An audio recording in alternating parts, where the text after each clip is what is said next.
And this is why I talk so much about VAR and how it's, spoiling the game in the Premier League and in other leagues, Champions League, stuff like that. It makes the game very, very controversial. Big win, very, very big win for Arsenal against Newcastle, given the context that Liverpool lost this week. This is a very big win for Arsenal, and it gives them an opportunity to get closer to Liverpool and make the title race more interesting. But VAR and its controversies have made this game very, very, very controversial. I mean, the first half, the foul on Gyökeres to get a penalty for Arsenal gets overturned. That's a clear and obvious error, which is obviously not the case. And you're thinking they've Arsenal have been kind of hard done by, and then Newcastle go on to score a goal, and now you're thinking, are Arsenal going to lose this game? It's very, very controversial, and this is what I'm talking about. The VAR, especially in the Premier League, has been used wrongly. It has been used in situations where it's not supposed to be used, and it leads to stuff like this. But, apart from the controversial VAR decisions, I think Arsenal were definitely the better team from first half, second half. They played very, very, very well. Newcastle were resilient as usual. You expect Newcastle to be resilient at home. They were difficult to break down when they got the first goal. You could see the passion and the intensity and the hope that they could win a game as big as this at home as well, because they haven't really had the best start to the season. So they'll be looking at this game thinking, once they get that first goal, they would be able to get something from this game, and they look like they could get that. Nick Pope turning into prime Neuer, making some really good saves. Malik Thiaw. I mean, to be honest, Newcastle's signings look very good. From Volta to Thiaw to Alanga, all of them look very, very good. And these are like second choice players. Keep in mind, Newcastle wanted players like Mbemo, Cunha, Sesko.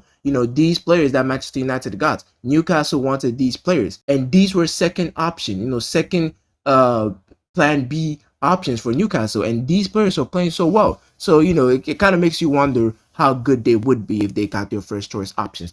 But going to the points that I have here, Eze looked very, very good. I said this before when Eze joined Arsenal. I said if Arsenal were going to do anything, instrumental this season or very, very significant this season, I think Eze was going to be a part of that. He was going to play a very big role.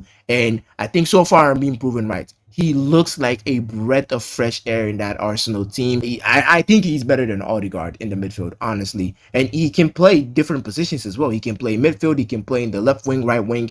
He is such a versatile player, and I think he's going to be very, very, he's a maverick. And I think every title winning team we've seen needs that maverick player that can do something special and produce something special when you need it in that crucial time. And Eze looks to be that player. He is so good on the ball, so confident on the ball. His movement, his decision making, all of that, very, very, very big. And I think it's gonna be a key role, in terms of Arsenal winning something big this season. He's definitely going to be important for them. I've talked about the penalties. I don't really want to spend too much on VAR because you talk about it all the time, and nothing ever really gets done.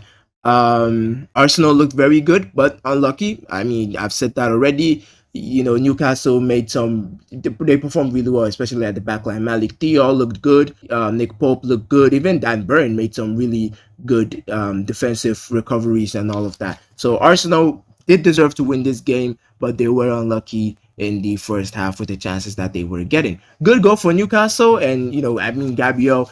The funny thing is, Gabriel will probably be the title of this whole, game, despite the VAR thing, because the first goal of Newcastle score, Gabriel, I think, goes down a little bit too easy to allow that. He's probably thinking he gets a foul for that, and he doesn't. And, I think the handball, I kind of think, to be honest, I think that was not a handball, but it wasn't looked at long enough. It wasn't looked at long enough, in my opinion, because I think the reason it wasn't looked at long enough was because of the penalty that wasn't given for Arsenal. I think they just wanted to do something that was going to go in Arsenal's favor, because I think, although that's not a clear and obvious error, I think it was a situation where the referee on the field should have been able to look at that for a little bit more, because I do think if he did look at that a little bit more, he would have probably, because I think I saw the replay of that just once. And I don't think you can use just one replay to to definitively, Jesus Christ, such a hard word, to definitively, wow, I'm getting this word so wrong, to definitively say that Gabriel didn't touch the ball. Wow, that was so hard to say. Can't believe definitively is so difficult in my speech today. Anyways, so I think if the referee had to look at that on more and more replays, I think we get a different decision and maybe a different approach to the game. Malik Theo, I've said, looked very good. Good physicality from Newcastle. They're always going to be physical. That's the thing with Newcastle, and it's very expected. They're always going to be physical, and it's always going to be a tough game going to St. James's Park. And I've said this already, it's a big win for Arsenal. Given the context that Liverpool, if they lost today, I think it demoralizes them. This win and the manner in which they've gone on to win this game is going to give them that very, very big boost that they need to get another win going into the international break. Because I think if they go up against, I don't know who they're coming up against, but if they win their next game, going into the international break with this, they're going to be on this high that gives them a very, very, very big advantage of, ahead of Liverpool. So it's a big win. The way in which they won it is going to give them that big morale boost, and definitely going to be very, very, very important for them.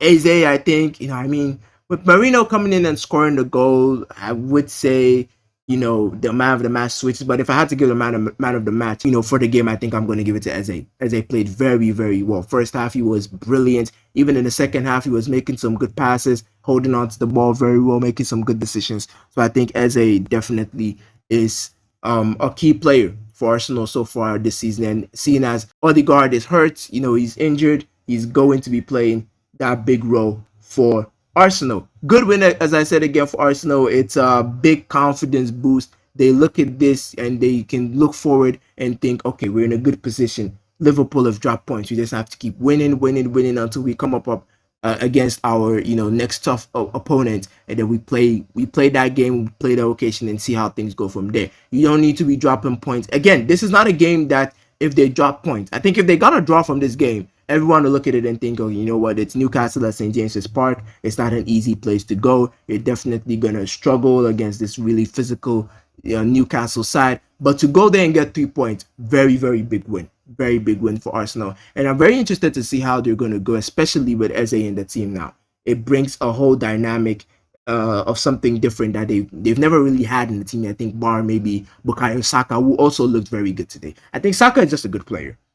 I don't really want to spend too much time on Saka, but Saka is a good player. To be coming back from injury and look so sharp, look so, confident and stuff like that is very, very impressive from Bukayo Saka. And to have another player of that personality in the team in Eberechi Eze is going to be very, very big for Arsenal, because you look at title winning sides like Manchester City, Liverpool, these teams, these setups had Mavericks that were doing very, very, very well. So yeah, good win for Arsenal, and definitely let me know what you guys think in the comment section. As usual, any feedback from you guys would be greatly appreciated.